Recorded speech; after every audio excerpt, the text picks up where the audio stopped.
नमस्कार दोस्तों, स्वागत है आपका। आज मैं आपको सुनाने जा रहा हूँ इतिहास की सबसे अद्भुत और सबसे महान कथा, महाभारत की महागाथा। दोस्तों, महाभारत केवल एक युद्ध की कहानी नहीं है। यह धर्म और अधर्म, सत्य और असत्य, न्याय और अन्याय, प्रेम और लालच, सबका संगम है।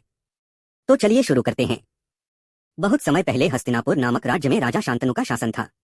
राजा शांतनु का विवाह देवी गंगा से हुआ और उनसे एक पुत्र हुआ, देवव्रत। आगे चलकर यही देवव्रत भीष्म पितामह के नाम से प्रसिद्ध हुए। उन्होंने अपने पिता के वचन को निभाने के लिए आजीवन ब्रह्मचर्य का संकल्प लिया। यही संकल्प महाभारत की नींव बना। अब आते हैं हस्तिनापुर के राजकुमारों पर। राजा पांडु और धृतराष्ट्र दोनों भाई थे। पांडु से 5 पुत्र हुए, युधिष्ठिर, भीम, अर्जुन, नकुल और सहदेव। इन्हें हम पांडव कहते हैं। वहीं धृतराष्ट्र से 100 पुत्र हुए, जिनमें सबसे बड़ा था दुर्योधन। इन्हें हम कौरव कहते हैं। दोनों साथ बड़े हुए, लेकिन धीरे धीरे ईर्ष्या और द्वेष बढ़ता गया। दुर्योधन पांडवों से नफरत करता था और हमेशा उन्हें नष्ट करने की सोचता था। इसके बाद आया वो समय जब पासों का खेल खेला गया। शकुनी की चालों और दुर्योधन की लालच में फंसकर युधिष्ठिर ने सब कुछ हार दिया, अपना राजपाट, अपने भाई और यहाँ तक कि द्रौपदी तक।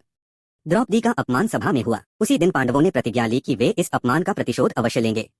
इसके बाद पांडवों को 13 वर्ष का वनवास और 1 वर्ष का अज्ञातवास झेलना पड़ा। लेकिन जब वे वापस लौटे और अपने हिस्से का राज्य मांगा तो दुर्योधन ने कहा, सुई की नोक जितनी भी जमीन नहीं दूंगा। यहीं से महायुद्ध का मार्ग प्रशस्त हुआ। दोस्तों, कुरुक्षेत्र के मैदान में महाभारत का युद्ध छिड़ा। इस युद्ध में भगवान श्री कृष्ण अर्जुन के सारथी बने। युद्ध शुरू होने से पहले अर्जुन ने शस्त्र उठाने से मना कर दिया। तब श्री कृष्ण ने उन्हें गीता का उपदेश दिया और कहा, हे अर्जुन, कर्म करो, फल की चिंता मत करो। युद्ध शुरू हुआ और 18 दिन तक चला। पहले ही दिन से दोनों सेनाओं में भयानक रक्तपात हुआ। भीष्म पितामह बाणों की शैया पर गिरे। गुरु द्रोणाचार्य युद्ध में मारे गए। कर्ण और अर्जुन के बीच जबरदस्त युद्ध हुआ और अंततः अर्जुन ने कर्ण का वध किया। 18वें दिन भीम ने गदा युद्ध में दुर्योधन को हराकर उसे मार डाला। युद्ध समाप्त होने पर कुरुक्षेत्र का मैदान वीरान हो गया। हर जगह केवल मृत शरीर और राख बची। कौरवों की पूरी सेना नष्ट हो गई और पांडव विजयी हुए। लेकिन विजयी होकर भी उनके दिलों में शांति नहीं थी, क्योंकि उन्होंने अपने ही रिश्तेदारों का सहार किया था।